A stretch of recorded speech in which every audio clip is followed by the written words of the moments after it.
سلام بچه‌ها، چطورید؟ خیلی خوش اومدید به ویدیوی آنباکسینگ دیگه با من. خب بچه‌ها، محصولی که امروز قرار واسهتون آنباکس کنم و همه‌شو بعد از کلی تحقیق واسه استفاده خودم گرفتم و اینجوری نیست که صرفا اینا رو سفارش داده باشم که به شما معرفیش کنم و این ویدیو رو بگیرم، چون که خیلی افراد زیادی بودن که از اینا راضی بودن. سفارش دادم خودم استفاده کنم و به شما هم معرفی کنم که اینا رو استفاده کنید و منو دعا کنید. اول از همه بریم سراغ بخش جذاب باز کردن بسته. واسه این ویدیو کاترم من پیدا کردم، خدا رو شکر.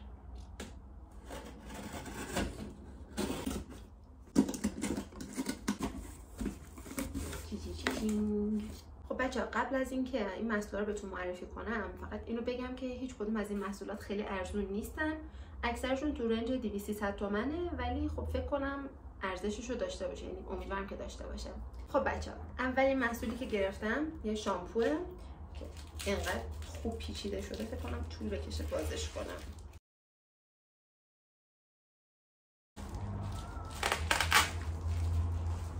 بچه همونطوری که کاملا مشخص بود بسته بندیش که خیلی خوب بود. بچه اولین محصولی که گرفتم خیلی صدای باد میاد. بچه اولین محصولی که گرفتم این شامپوی هیدرودرم، مدل کنترل کننده چربی مو و کف سر. حجمش 400 میلی لیتر، قیمتش هم 149,000 تومنه. به نظرم به نسبت این قیمت حجم خوبی داره. و بچه من خودم از اون دسته افرادی هستم که هر روز باید جلوی موهامو حداقل بشورم. حالا کلشو نشستم، حداقل باید جلوشو بشورم و هر روز خود موهای من چرب میشه.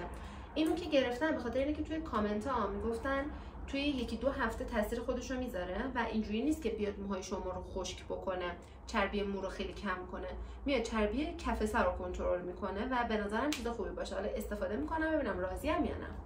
بریم سراغ محصول بعدی. بچه محصول بعدی که گرفتم اینه اسپری شامپو خشک مدل رینبو، حجمش 250 میلی لیتر، قیمتش هم 129,000 تومنه. و اینو گرفتم توی شرایطی که اون شامپوی قبلی خوب کار نکرد و نتونست چربی موهامو کمتر کنه، از این استفاده کنم. البته که میگن شامپو خشک کنه بعد زیاد استفاده کنی، فقط اون شرایط اضطراری که باید فوری موها تمیز به نظر بیاد واسه اون موقع ها خوبه. و خودم دفعه اول شامپو خشک دارم میگیرم، اصلا نمیدونم چیه و چیکار باید باش بکنم. اگر شما ازش استفاده میکنید بهم بگید که چجوری کار میکنه و چجوری ازش استفاده کنم. قیمت روش 180,000 تومنه، دیجیکالا ارزون تره، تا اردیبهشت 1407 هم انقضا دارم. حالا اینم استفاده میکنم بهتون میگم که خوب بوده یا نه. خب بچه آخرین محصولی که واسه مو گرفتم اینه. بچه محصول بعدی که گرفتم ماساژور سر مدل سیلیکونی، قیمتش 54,000 تومنه. البته این رنگی که من انتخاب کردم 54 تومن بود. یه سری رنگا ارزون تر بودن، یه سریش هم گرون تر. فقط بچه‌ها اگر خواستید از این ماساژور رو بگیرید حتما کامنت ها رو بخونید، از اینه که دونه هاش نرم باشه بگیرید. اونایی که دونه هاش سفت باشه سر رو اذیت میکنه. ابعادش هم میدونید جمع و جوره، ولی خب خوبه دیگه کار را بندازه و دونه هاش هم نرمه. فقط بچه‌ها این که اینو میگفتن نه تنها باعث میشه چربی سر کمتر بشه و چربی سر رو کنترل میکنه، اگر پوسته و شوره و اینا داشته باشید اونا رو هم از بین میبره در عرض چند هفته. حالا اینو گرفتم استفاده میکنم ببینیم چطور عذاب در میاد. خب بریم سراغ وسیله بعدی.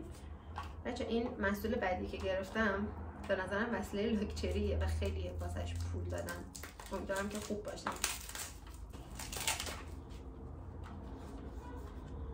بچه این سرم حجمش 30 میلی لیتره و قیمتش 700,000 تومنه. امیدوارم که خوب عذاب در بیاد. این سرم نیاسینامید برایت مکس. بچه تا جایی که من میدونم نیاسینامید کلا واسه پوستای مختلط و چرب خیلی خوبه، هم چربی پوست رو کنترل میکنه، هم از گشاد شدن منافذ جلوگیری میکنه و کلا چیزا خوبیه. من میتونید مارکای دیگه‌اش هم تهیه کنید. مثلا من خودم ریوایوال داشتم، اون فکر کنم تو رنج 400 تومنه، ویتالایر 400-500 تومنه. یه سری از مارکا هم هستن که خب خیلی گرون‌ترن، ولی من به 2 دلیل برایت مکس رو گرفتم.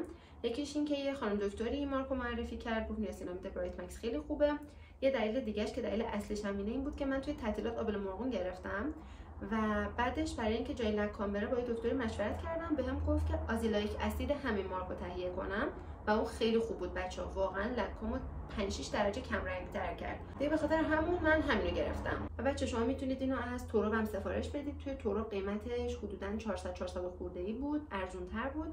ولی من خودم چون میخواستم کل بسته یه جا برسه دیگه از دیجیکالا سفارشش دادم و توی دیجیکالا قیمتش 698,000 تومان بود.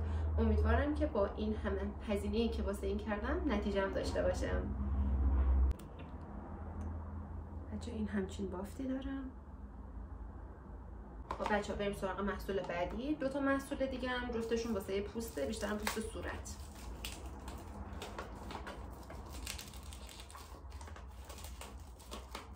بچه این محصول بعدیه، کرم ضد لک درماتیپیک مدل اینتنس لایتنینگ کریم. بچه اینو دوست خوبم چت جی پی تی به معرفی کرده. حجمش 30 میلی لیتر، قیمتش هم 359,000 تومانه. تا 12/2026 هم انقضا داره. 12/2026. بچه این محصول برای جای لک، سوختگی، جای زخم که مونده و قهوه‌ای شده، یعنی یه ذره قدیمی تره، خیلی خوبه و گفتم اینو دوست خوبم چت جی پی تی بهم معرفی کردم. فکر میکنم خوب باشه. توی کامنت ها هم ازش خیلی راضی بودن. من خیلی گشتم بین ضد لک‌های مختلف، بیشتر از این راضی بودن. قیمتش هم معقوله. حالا بافتش هم بهتون نشون میدم. بوی خیلی خوبی هم داره بچه‌ها، اصلا نیست که بوی تندی داشته باشه. فقط یه توصیه از من، اگر از هر گونه کرم ضد لک یا لایه برداری استفاده کردید حتما مرتب ضد آفتاب بزنید، هم به بدنتون هم به صورتتون. اگر استفاده نکنید از ضد آفتاب لک‌ها تشدید میشه، تیره تر میشه. این شما و این هم آخرین محصول آنباکسینگ امروز.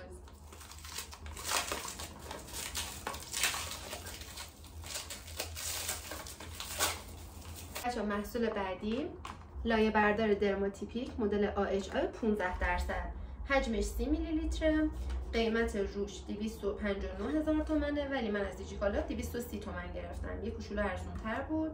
انقضاش هم تا 8/2026. و بچه اینم باز من خیلی تحقیق کردم بین لایه برداری مختلف، رضایت از این خیلی بیشتر بود. اما بچه اگر قبلا کرمای AHA رو استفاده نکردید حتما اول 10% رو بگیرید. اگر اوکی بودید بعد برید سراغ 15%. و این کرم هم چیزی نیست که هر روز توی روتینتون باشه. اگر 1 یا 2 شب توی هفته از این استفاده کنید کافیه و اون شبی که از این میزنید مثلا ضد لک یا لایه برداری دیگه استفاده نکنید. کلا هم گفتم اگر لایه بردار استفاده میکنید در کنارش مرتب باید ضد آفتاب بزنید به پوستتون. این خب زده چروک و اینا، ضد چروکه و واسه بازسازی پوست میشه، برای انواع پوست هم هستش. بوی اینم خوبه، تقریبا بوی همون قبلی رو میده. و حالا یه علامه توضیحات نوشته ولی نوشته که کلا تکسچر کلی پوست رو بهتر میکنه. اینم بافتشو بهتون نشون میدم.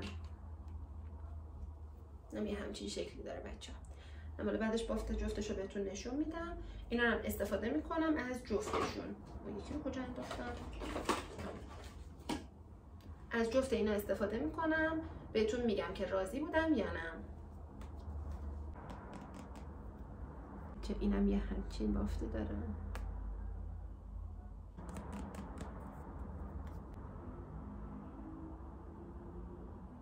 اینم یه همچین بافتی داره. خب بچه‌ها اینم از ویدیوی آنباکسینگ امروزمون. خیلی ممنونم ازتون که تا آخر ویدیو با من همراه بودید. حتما نظرتون رو توی کامنت ها بهم بگید و اگر این ویدیو رو دوست داشتید خیلی ممنون میشم اگر با لایک و کامنت و سابسکرایب از من حمایت کنید. و بچه اگر از هر کدوم از این محصولات استفاده کردید حتما نظرتون رو بگید که بقیه و خود من بتونیم از نظراتتون استفاده کنید و حتما هم بگید که دوست دارید ویدیو بعدی راجع به چی باشه. خیلی زودی میبینمتون. تا ویدیو بعد، خدافظ.